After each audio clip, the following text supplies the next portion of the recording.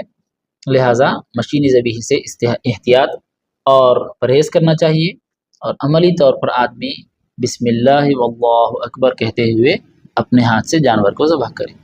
سبحان اللہ۔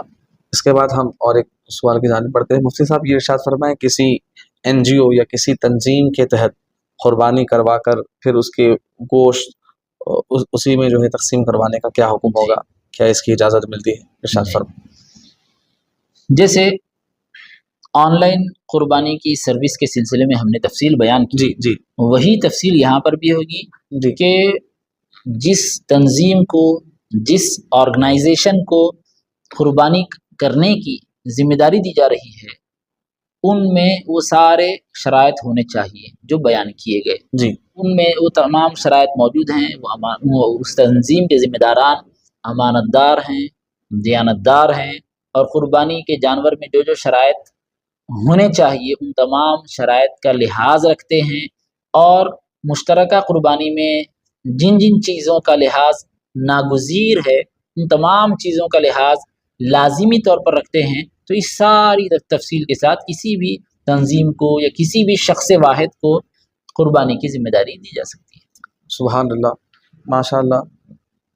مفتی صاحب نے بہت ہی اہم سوال کا جواب ارشاد فرمایا۔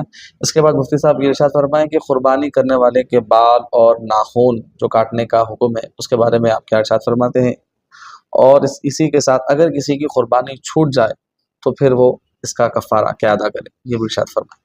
اگر کوئی آدمی قربانی کرنے کا ارادہ رکھتا ہے تو ایسے شخص کے لیے نبی کریم صلی اللہ علیہ وسلم نے ارشاد فرمایا کہ ذی الحجہ کا چاند نظر آنے کے بعد سے قربانی کرنے تک وہ ناخن بال نکالنے سے پرہیز کرے۔ یہ حکم استحبابی درجے کا ہے۔ اگر کوئی آدمی اس کا لحاظ رکھتا ہے تو اس کو ثواب ملے گا، اگر کوئی ناخن بال اس دوران کٹ کر لیتا ہے تو مستحب عمل پر عمل نہ کرنے کی وجہ سے مستحب عمل کا ثواب نہیں ملے گا۔ قربانی کا عمل الگ ہے، قربانی کا ثواب بھی اس سے بالکل مختلف رہے گا۔ سبحان اللہ۔ دوسرا آپ نے کیا ذکر کیا؟ اگر قربانی ادا کرنا تھا، قربانی ادا نہیں کی تو پھر اس کا کیا کفارہ؟ اگر قربانی آدمی پر واجب تھی، یعنی صاحب استطاعت ہے، مالدار ہے، اور قربانی واجب ہونے کے جو جو شرائط ہیں تمام شرائط آدمی کے اندر پائے جا رہے ہیں، اور 12 ذی الحجہ کا سورج غروب ہونے تک بھی اس نے قربانی نہیں کی، تو دو صورتیں ہیں، یا تو اس نے قربانی کے جانور خرید لیا تھا ہوگا یا نہیں خریدا تھا ہوگا۔ اگر جانور خرید لیا تھا، 12 کا سورج غروب ہو گیا، تو اس کے لیے حکم یہ ہے کہ جانور کو صدقہ کر دے۔ اگر جانور خریدا ہی نہیں تھا، غفلت میں 3 دن گزر گئے، تو ایسے شخص کے لیے حکم یہ ہے کہ وہ ایک جانور کی یعنی ایک بکری کی قیمت اللہ کی راہ میں صدقہ کر دے۔ قربانی کے 3 دن ہی مقرر ہیں، 3 دن سے پہلے قربانی جائز ہے نہ 3 دن کے بعد قربانی جائز ہے، ان 3 دنوں میں ہی قربانی جائز ہوتی ہے۔ اب یہ 3 دن گزر گئے ہیں تو آدمی پر جانور کا صدقہ، یا جانور نہیں خریدا تھا تو اس کی قیمت کا صدقہ واجب ہوگا۔ سبحان اللہ۔ مفتی صاحب یہ ارشاد فرمائیں، جانوروں کے حقوق، اینیمل رائٹس اسلام میں کس حد تک اہمیت رکھتے ہیں؟ نبی کریم صلی اللہ علیہ وسلم نے جانوروں کے حقوق بیان فرمائے ہیں۔ حضور نے ارشاد فرمایا کہ کسی بھی جانور کو باندھ کر قتل مت کرو، اور کسی جانور کو تکلیف نہ پہنچاؤ۔ ایک موقع پر کسی صحابی نے ایک لال پرندے کے، ایک سرخ پرندے کے انڈے کو لے لیا تھا، اور وہ سرخ پرندہ وہیں گھوم رہا تھا، مسلسل پھر رہا تھا۔ حضور اکرم صلی اللہ علیہ وسلم نے ملاحظہ فرمایا اور ارشاد فرمایا، پوچھا، دریافت فرمایا کہ کیا کسی نے اس کے بچے کو، اس کے انڈے کو لیا ہے؟ تو ایک صحابی حاضر ہوئے، عرض کیا، یا رسول اللہ صلی اللہ علیہ وسلم، میرے پاس اس کا انڈا ہے۔ حضور اکرم صلی اللہ علیہ وسلم نے واپس دے دینے کے لیے فرمایا۔ تو اس طرح کی کئی احادیث شریفہ ہیں جس میں یہ تفصیل ملتی ہے کہ حضور اکرم صلی اللہ علیہ وسلم نے جانوروں پر بنفس نفیس شفقت فرمائی ہے اور جانوروں کے حقوق کا لحاظ رکھنے کا حکم فرمایا۔ اس کے ساتھ مفتی صاحب وہ بھی بات جو ہے مطلب قابل غور ہوگی کہ رسول پاک صلی اللہ علیہ وسلم نے مطلب جانوروں کے حقوق کس انداز میں بیان کیے کہ ایک جانور کو دوسرے جانور کے سامنے جو ہے یہ بھی اگر آپ ارشاد فرمائیں، یہ بھی مطلب اس کے حقوق میں جو ہے بالکل ایک جانور کو دوسرے جانور کے سامنے ذبح کرنے کی بھی ممانعت ہے، کیونکہ حضور صلی اللہ علیہ وسلم نے ارشاد فرمایا کہ ایک مرتبہ مارو، بار بار قتل مت کرو۔ مطلب یہ ہے کہ ایک جانور کو دوسرے جانور کے سامنے ذبح کیا جائے گا تو جانور کو اس کا منظر دیکھ کر تکلیف ہوگی اور وہ ڈر ڈر کر مرے گا۔ تو اس طرح بار بار تکلیف پہنچانے سے نبی کریم صلی اللہ علیہ وسلم نے منع فرمایا۔ پھر ذبح کرنے میں بھی حضور نے فرمایا احسن القتلۃ، کہ جانور کو ذبح کرنے کے عمل کو اچھی طرح انجام دو، چھری کو اچھی طرح تیز کر لو۔ چھری اگر منڈ رہے گی تو جانور کا دم نکلنے میں اس کو بڑی تکلیف ہوگی، اور چھری تیز رہے گی تو آسانی سے اس کا دم نکل جائے گا۔ اور جب تک جانور ٹھنڈا نہ ہو اسے مزید اس پر چھری چلانے یا اس کا چرم اتارنے سے حضور نے منع فرمایا، اس وقت تک جب تک کہ جانور مکمل طور پر ٹھنڈا نہ ہو جائے، دم مکمل نہ نکل جائے۔ تو ان تمام چیزوں کے سلسلے میں حضور اکرم صلی اللہ علیہ وسلم کے ارشادات یہ بتلاتے ہیں کہ جانوروں کے رائٹس جس جس موقع پر ان کے حقوق کا لحاظ رکھنا چاہیے، حضور نے مکمل طور پر ان کے حقوق کا خیال رکھنے کا حکم فرمایا۔ سبحان اللہ، ماشاء اللہ۔ آئے ہم اس سیشن کے آخری سوال کی جانب بڑھتے ہیں۔ مفتی صاحب یہ ارشاد فرمائیں، ایسی و فرینڈلی یا علامتی قربانی جیسے صرف پیسہ عطیہ کرنا، اس کی کیا شرعی حیثیت ہے؟ قربانی خود ایک علامتی عمل ہے جی، اس علامت کے لیے پھر کوئی اور علامت کو اختیار کرنا جائز نہیں۔ بالکل۔ حضور اکرم صلی اللہ علیہ وسلم نے قربانی کے عمل کو لازم اور واجب قرار دیا۔ یہ ارشاد فرمایا کہ جو شخص استطاعت رکھتا ہے اور قربانی نہیں کرتا وہ ہمارے عیدگاہ کے قریب نہ آئے۔ اللہ، اب بعض روایتوں میں کہ ہماری مسجد کے قریب نہ آئے۔ اس کا مطلب کیا ہے؟ مطلب یہ ہے کہ قربانی کی استطاعت رکھنے کے باوجود قربانی چھوڑنا جائز نہیں ہے، لازمی طور پر قربانی کرنا ہوگا۔ اور اب چیریٹی وغیرہ اور جو علامتی کام صدقہ خیرات دوسروں کی مدد وغیرہ ہے وہ تو سال بھر کیا جا سکتا ہے، یہ کام سال بھر کرنے کے ہیں، اور قربانی کے دنوں میں بھی کر سکتے ہیں، منع نہیں ہے، سال بھر بھی کر سکتے ہیں، قربانی کے دنوں میں بھی کر سکتے ہیں۔ لیکن قربانی کے عمل کو روک کر کوئی چیریٹی کا کام کرنے کی بات کرنا یہ کوئی معقول بات نہیں ہے اور شریعت کی خلاف ورزی بھی ہے۔ قربانی واجب عمل ہے، واجب عمل کو چھوڑنا جائز نہیں ہے، اور چیریٹی کی بنیاد پر واجب کو چھوڑنا یہ عقل کی بنیاد پر شریعت کو چھوڑنا ہے، عقل کی بنیاد پر قرآن اور حدیث کو چھوڑنا ہے، اور عقل کی بنیاد پر قرآن اور حدیث کو چھوڑا نہیں جا سکتا۔ عقل وہاں استعمال کی جاتی ہے، وہ بھی عقل کس کی؟ فقہا کی عقل، مجتہدین کی عقل۔ مجتہدین قیاس کا سہارا وہاں لیتے ہیں، قیاس سے وہاں احکام بیان کرتے ہیں جہاں پر قرآن اور حدیث موجود نہ ہو، یعنی نص جہاں موجود نہیں ہوتی، نص سے قرآنی یا حدیث پاک جہاں موجود نہیں ہے، شارع علیہ الصلاۃ والسلام کی جانب سے کوئی صریح ارشاد، کوئی صریح حدیث پاک، کوئی صریح رہنمائی نہیں ملتی، تو وہاں پر عقل و قیاس کا سہارا لیا جاتا ہے اور حکم بیان کیا جاتا ہے۔ اب جہاں پر قرآن اور حدیث موجود ہے وہاں پر عقل کو استعمال نہیں کیا جاتا، اگر استعمال کیا جاتا ہے تو قرآن و حدیث کی موافقت میں استعمال کیا جا سکتا ہے، لیکن قرآن اور حدیث کی مخالفت میں، قرآن اور حدیث کے احکام کے بالمقابل عقل و قیاس کو استعمال کرنا بالکل جائز نہیں۔ سبحان اللہ۔ آئیں ایک آخری سوال، مفتی صاحب یہ ارشاد فرماتے ہیں کہ قربانی جب جانور کو ذبح کرنے کا کیا طریقہ ہو، اس کے متعلق بھی، اور پھر کون سی رگوں کا کٹنا ضروری ہے، اس کا کیا طریقہ کار ہو، قربانی کرنے والا کن چیزوں کا خیال رکھے، یہ بھی اگر آپ ارشاد فرماتے ہیں۔ قربانی کے جانور کو ذبح کرنے سے پہلے چھری کو اچھی طرح تیز کر لیا جائے، اور ایک جانور کو دوسرے جانور کے سامنے ذبح نہ کریں، علیحدہ رکھیں، اور جانور کو ذبح کرنے سے پہلے اسے پانی پلا لیں، اور پانی پلا کر اسے لٹائیں، اس طرح کے قبلے کی طرف ذبح کرنے والے کا رخ ہو اور جانور کا سر جو آدمی قبلے کی جانب رخ کیا ہوا ہے، جانور کا سر اس کی بائیں جانب ہو اور سیدھے ہاتھ میں چھری ہو۔ اگر چھوٹا جانور ہے خود ہی پہلو سے یا دوسرے پیر سے گھٹنے سے اس کو جانور کو پکڑ لے سکتا ہے تو ٹھیک ہے، تو پھر کسی کو مدد کے لیے لے لے، اور بائیں ہاتھ سے جانور کا منہ پکڑ لے اور سیدھے ہاتھ سے تیزی کے ساتھ بسم اللہ واللہ اکبر کہتے ہوئے جانور کے گلے پر جو گٹھی کے جیسی جو گلے کے پاس چیز ہوتی ہے اس کے نیچے کے حصے میں، اس کے بعد کے حصے میں تیزی کے ساتھ بسم اللہ واللہ اکبر کہتے ہوئے چھری چلائے۔ اس طرح کے 4 رگیں کٹ جائیں، ایک سانس کی نالی، ایک غذا کی نالی اور 2 شہ رگیں جو خون کی ہوتی ہیں۔ یہ 4 رگیں اچھی طرح کٹ جائیں اور اتنا زیادہ آگے تک چھری نہ چلائے کہ گردن کی ہڈی تک چھری پہنچ جائے، اتنا آگے تک چھری چلانا ناپسندیدہ ہے، مکروہ ہے اور جانور کے لیے بھی تکلیف کا باعث ہے۔ 4 رگیں کٹ جائیں کافی ہے، اس کے بعد جانور کو چھوڑ دیا جائے اس وقت تک جب تک کہ جانور ٹھنڈا نہ ہو جائے۔ سبحان اللہ، ماشاء اللہ، ہمارے پورے سوالات مکمل ہوئے۔ ایک اور مرتبہ ہم جو ہے مفتی صاحب کا بزم طلباء خدیم جدہ کی جانب سے جو ہے شکریہ ادا کرتے ہیں۔ جزاک اللہ خیر، احسن الجزا۔ بارک مفتی صاحب سے گزارش ہے کہ دعا فرمائیں۔ اللهم صل على سيدنا محمد وعلى آله وصحبه أفضل صلواتك وعدد معلوماتك وبارك وسلم. ربنا آتنا في الدنيا حسنة وفي الآخرة حسنة وقنا عذاب النار. آمين. اللهم ارزقنا طيبا واستعملنا صالحا. آمين. اللهم أعنا على ذكرك وشكرك وحسن عبادتك. آمين. صلى الله تعالى وسلم على خير خلقه